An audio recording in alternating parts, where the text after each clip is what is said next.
So students, अगर आपको English पढ़ना नहीं आता कोई बात नहीं, आपको धीरे धीरे आने लगेगा जब आप मेरे साथ प्रतिदिन यानी कि रेगुलर वे में रीडिंग प्रैक्टिस इसी तरह से करते हैं तो। क्योंकि हम हर एक वीडियो में एक एक वर्ड का मीनिंग साथ ही साथ इंग्लिश टू हिंदी ट्रांसलेशन करके बताते हैं। वर्ड मीनिंग बताने से क्या होता है कि आपका वोकैबुलरी अच्छी होती है। आप जब भी किसी स्टोरी को पढ़ते हैं तो आपको उस कहानी का मतलब समझ में आने लगता है। सो स्टूडेंट्स, अगर वाकई में इंग्लिश पढ़ना सीखना चाहते हैं तो आपको 1-2 क्लास का इंग्लिश बुक स्टोरी रीडिंग करना शुरू कर देना चाहिए, क्योंकि उसमें छोटे छोटे वर्ड मिलेंगे जिनको आप आसानी से पढ़ पाएंगे और इंग्लिश टू हिंदी ट्रांसलेशन भी आसानी से कर पाएंगे। सो स्टूडेंट्स, इसी तरह से आप आसानी से इंग्लिश पढ़ना सीख जाएंगे। चलिए वीडियो को स्टार्ट करते हैं। अगर आप लोग वीडियो पर नए आए हो तो वीडियो को लाइक कर सकते हैं और चैनल को सब्सक्राइब कर सकते हैं, ताकि इसी तरह से आप इंग्लिश पढ़ना सीख सके। सो स्टूडेंट्स, आज जो हम स्टोरी पढ़ाने वाले हैं उस स्टोरी का नाम होने वाला है the wise pig and the wolf. Wise मतलब होता है बुद्धिमान, पिग मतलब होता है सुअर, यानी कि बुद्धिमान सुअर, एंड मतलब और, वुल्फ मतलब भेड़िया, यानी कि बुद्धिमान सुअर और भेड़िया। ठीक इसी का कहानी होने वाला है जो कि काफ़ी इंटरेस्टिंग होने वाला है। लिखा हुआ है ए pig lived in a forest. Forest मतलब जंगल होता है, लिव मतलब होता है रहना, यानी कि एक सुअर जंगल में रहता था, ठीक, या रहती थी। She once gave birth to many babies, यानी कि एक बार उसने बहुत सारे बच्चों को जन्म दिया। ठीक, बेबी मतलब होता है बच्चा, बेबी से यानी कि पुलर फॉर्म में है तो बहुत सारे बच्चे हो जाएंगे। ठीक, बर्थ मतलब होता है जन्म दिया। ठीक, गिव मतलब देना होता है, यहाँ पर गेव है यानी कि वर्ब का दूसरा रूप लगा है यानी कि दिया, इसलिए पास्ट में चला जाएगा। ठीक, She loved and protected them and gave them what they needed. Need मतलब होता है जरूरत। ठीक, प्रोटेक्टेड मतलब यानी कि सुरक्षा किया करता था। ठीक, लव मतलब होता है प्यार, लव्ड है यानी कि प्यार करती थी। ठीक, यानी कि वे उन्हें प्यार करती थी और उनकी रक्षा करती थी और उन्हें देती थी जो उन्हें ज़रूरत होता था। ठीक, वन डे मतलब एक दिन, ए उल्फ सॉ मतलब एक भेड़िए ने देखा। सी मतलब देखना होता है, सौ है यानी कि वर्ब का दूसरा रूप है तो उसको हम बोलेंगे देखा, क्योंकि पास्ट में है। द बेबीज यानी कि बच्चा, यानी कि एक दिन भेड़िया ने बच्चों को देखा। हिज माउथ स्टार्टेड वाटरिंग, यानी कि उसके मुंह से पानी आने लगा। ठीक, स्टार्ट मतलब होता है शुरू, स्टार्टेड यानी कि शुरू हो गया। ठीक, क्योंकि वर्ब का दूसरा रूप है।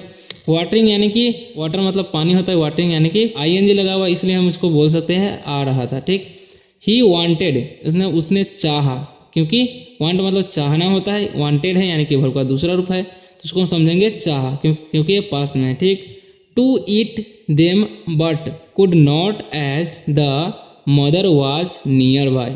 नियर मतलब होता है नज़दीक में। ठीक, मदर मतलब माँ होता है। ठीक, कुड मतलब सका, यानी कि वह उसे खाना चाहता था। ठीक, लेकिन क्या हुआ, लेकिन वह नहीं खा सका क्योंकि उसके पास उसकी माँ थी। ठीक, ही थॉट मतलब उसने सोचा, थिंक मतलब सोचना होता है, थॉट है यानी कि सोचा। I must make this pig live her babies, यानी कि मुझे इस सुअर के बच्चों को छोड़ देना चाहिए। ठीक, उसने सोचा। Then only will I get to eat them, यानी कि तभी मुझे खाने को मिलेगा। ठीक, so he went to the pig and asked, यानी कि वह सुअर के पास गया और पूछा। आस्क मतलब होता है पूछना, आस्क यानी कि पूछा। ठीक, क्योंकि वर्ब का दूसरा रूप है।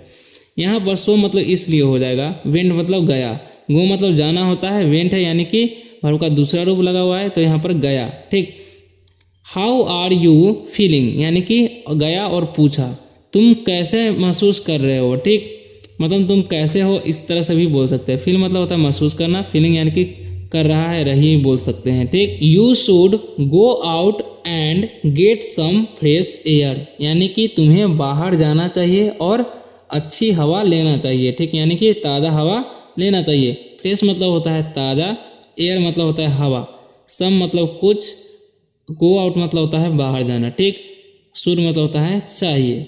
तो इस तरह से हम जान गए वर्ड मीनिंग।